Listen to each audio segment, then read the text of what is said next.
Hello everybody, it is Michael here from My Retirement Trading, and today I'm going to share my story on how I believe I won at the stock market. But before I get into this, I must state that none of this is financial advice or a recommendation, and it is just my story, and it is for entertainment purposes only.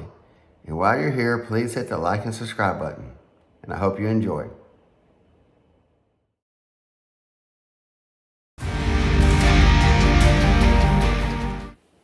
Well, just like anybody else, I just actually wanted to have a good life, and I thought I could get rich by playing the stock market. And I'm 55 years old right now, but my journey started somewhere around when I was 21 or 22. Can't really remember exactly right now, but my first purchase, I bought some Walmart stock when I got my tax refund, because I always heard about how great it was and everything. And I bought like 40 shares, and back then you had to call a broker. It's not like today where you get on a computer and make a trade or on your phone. Back then you actually had to call a broker. And so I called this broker, and I believe I had to pay like $50 to buy this. So, I bought 40 shares, and I believe back then it was probably $1,300 or $1,400 for all of it. And I couldn't keep it. And it's that simple, because I had obligations, with my family life and everything back then. And so that's where the story kind of first begins. But when I was 22 years old, I happened to go down to the 401k at my work. And my father always told me that I should invest in a 401k. And so I went down there, and I'm all just happy, and I'm walking in there and everything. And I signed up for this 401k, and I believe at the time it was like $20 a week. And then they gave me a list of funds to invest in. And I'm saying, well, what do I do? I don't know anything about this stuff.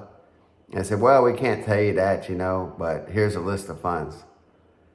So I looked through the funds, and I find one that says balanced. Has a little bit of this, a little bit of that. And I signed up for it in this balance fund. And I asked them about it, and they said, oh, yeah, that'll work. And so I signed up for it. And then that's where my journey really begins in the stock market. And so that's kind of like my first real trading, because they actually started taking out money every week out of my paycheck, and they didn't match at this company. So that was another bad thing, but at least they were taking money out of my paycheck and putting it in there without me seeing it. And so a lot of years went by, and fast forward, I took a stock class at a junior college one year. It was around the year 2000. I remember it because of the AI bubble. Not the AI bubble, but the internet bubble, the dot-com bubble back then. I remember that very well. And anyway, it was around the year 2000, and I was going to learn how to, get rich in the stock market, so I wouldn't have to work no more and just live my life on my terms. And so I go down here to this, and they had me buy a couple books. I don't even remember, but one was on technical analysis, and one was basically on how like a stock market worked.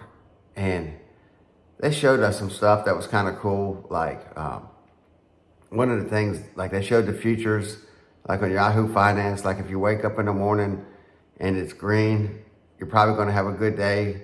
But if it's red, it's probably going to be a bad day, or at least a bad start to the day. And little things like that. And then they showed us some basic chart reading, and it was okay. And they showed us one rule that called the rule of 72, the rule of 72. And it really stuck in my head. You take the number 72 and you divide it by your APR, and say, like, for example, if it's 10%, you divide that into 72, and that equals 7.2. And that's how many years it takes to double your money, approximately. And so I really got that out of the class, but from there, and they showed us a little bit on options, basic option trading, but I just never, utilized it. And they never talked about index funds though. And that's the one thing that really surprised me about going to this class. And so, I mean, in retrospect now, and that, it really surprised me that they never talked about index funds. But the good thing that came out of this class is I met this guy named Bob, and he was an older guy. He was just retiring, and he was an entrepreneur, like an entrepreneur on the side. He owned a bunch of car washes quarter car washes that you put quarters in to wash your car back then, and he'd had them for a long time, since like the 60s. And he liked trading options and things like that. And me and him became friends, but I never really talked to him too much about trading because I didn't really have any extra money at the time. And Bob, like I said, me and him became friends. But fast forward to the year 2014 or 15, it was 2015. And I went over to Bob's house, and he was going to show me how to trade some options, just some covered calls and cash secured puts and things like that. And me and Bob, had never really talked about my 401k or anything, but he was going to show me how to trade these options. He said he made a few extra dollars doing these. And Bob was a different type of trader than I am now, but back then he was like trading options like on AT&T and Southern Company, stuff like that. And anyway, but the thing that really happened to me that day that I really believe changed my life is Bob had this book right here laying on his desk or his coffee table, I don't remember, but something like that. And I picked it up and I said, the Tony Robbins money book? What does he know about money except knowing how to spend it, And Bob says, no, you need to, take that book and read it. This is an incredible book. Bob did like reading a lot of books and everything. And so I did. And the thing that really blew my mind about this book is that it seemed like everything that I had done was wrong in my whole investment career, and it mainly pertained to my 401k because that was the main thing I had. And anyway, I got into basically a balanced fund. I did no index fund investing at all. I was really young when I got into it and everything, and I never really made any money. It's just the truth. I had this money for all these years, and in 2015, from 1993 to 2015, which is about 22 years, I had no significant money in the stock market, considering that I've been investing all that time. I had about 150K, which is a lot of money, but I didn't think it was a lot of money for, 22 years. And so anyway, when I read that book, I felt like everything I had done was wrong. Like like I said, the balanced fund, no index fund invest in. Probably didn't even put enough money in there like I probably should have. This, everything. But one of the key takeaways I took away from this book right here was the Jack Bogle index fund investing, like in the S&P 500. That was the main takeaway, one of the things that I took away from the book. There's so much things in there that are more advanced and more involved, but I just, that's the kind of thing, that's the one thing that stuck in my head. S&P 500 index, S&P 500 index.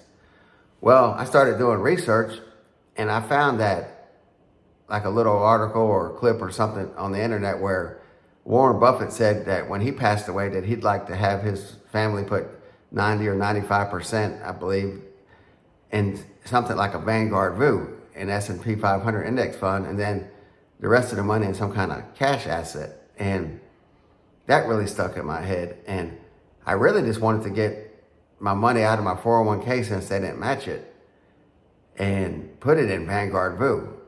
And because I figured if it's good enough for Warren Buffett, it's good enough for me. And so then I bought the little red book by Jack Bogle. I believe it's called A Common Sense of Investing, but it's something like that, but it's a red book by Jack Bogle. And learn more about, the S&P 500 index fund investing.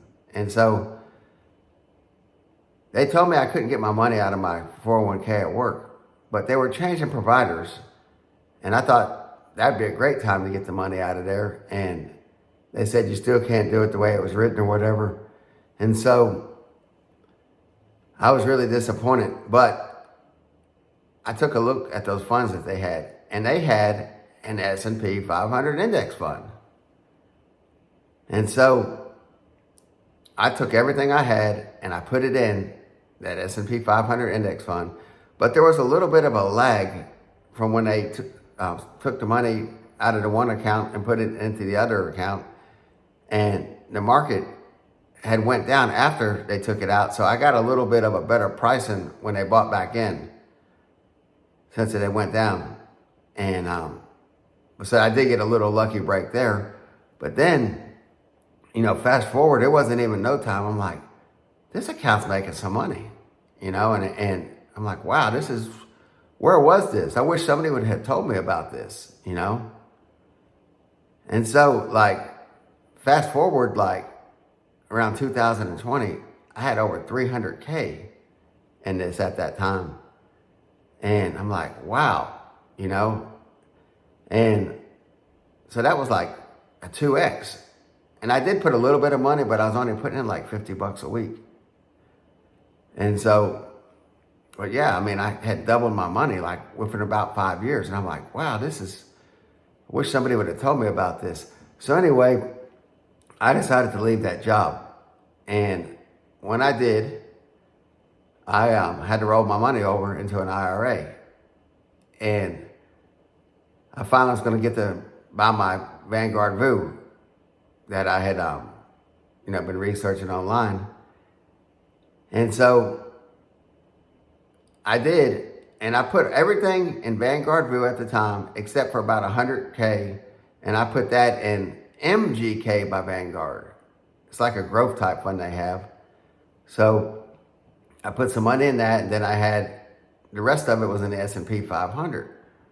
Well, it wasn't no time from there that we had a black swan event happen to us, and it went down a little bit, but then it rebounded so hard that it wasn't long that I was sitting on close to $500,000 in that. And I'm like, wow. And so anyway, I believe that's the number. I could be off a little bit, but I believe that's true. And then so I started investing in that. And then one day I was kind of and I think I may have put 10 grand in Tesla too at the time, but when I did sell the Tesla, I'd only had a 2X. I didn't when I say 2X, I think that I sold it for 100% gain on what I had in it. But anyway, just don't remember, but the main bulk of that money was in Vanguard VU. So one day I sold everything I had in there and I put it in Vanguard VU. And there might have been a period I had a little bit of SPY, but it's basically the same thing where I could trade some options on it. But for the most part, most of the time, I just had it in Vanguard VU in that IRA. And I finally made some money in the market. But nobody had told me about this stuff. And, the S&P 500 is the top 500 largest companies in America. And you don't have to choose individual stocks. Number one's NVIDIA, and it's over 7%. And so if you put 100 grand in there, you're getting $7,000 worth of NVIDIA, roughly. Or if it's 8%, you're getting 8,000, but it's somewhere in that range. And Same thing with Apple and Amazon and all these other companies, but you're also investing in things like Coca-Cola and Procter & Gamble and Exxon. And so that's how I actually started making some money in the stock market. And I have veered away from that some, but I still got that core in my portfolio. And to be honest with you, every time I try to veer away, I don't believe I've outperformed the S&P 500. And I even heard or read something somewhere that 90% of fund managers don't beat the S&P 500 on a long period of time. And so, I'm not, when I manage my own money, I'm not one of the 10% that beats it, consistently anyway. I mean, there's been times that I have like October of last year, before the crypto rolled over, Bitcoin rolled over, I was actually beating it by a little bit, and I'm like, oh yeah, I've got this and everything. But then it rolled over, and I actually underperformed in that particular account, the S&P 500 that year. So that's kind of like my story, how I actually made some real money in the stock market. And I basically got like about a 4X on that account in like a 10-year period of time, maybe just a hair over. But it's because of S&P 500 index fund investing. And that's how I went at it. And it's slow. I mean, I didn't put my money in something and then 2 years later, I'm a, multiple millionaire. That didn't work for me. I didn't do anything like that. It's this basic, plain, I guess, boring index fund investing in the S&P 500. And I chose the Vanguard VU because there are different funds out there, but I chose that one because I'm such a huge fan of Jack Bogle. And so that's the reason why that I chose the Vanguard VU. But anyway, like I always say, this is just my journey. It's not financial advice. I'm just telling everybody what worked for me. And there is people that have done way better than me, but I personally have never done very good until I did index fund investing. And so anyway, I hope that helps somebody. And with that being said, if you like what you're seeing, please subscribe to the channel. And if you have any comments, I'd love to hear from you on this. But with that being said, until next time, I will catch you all later.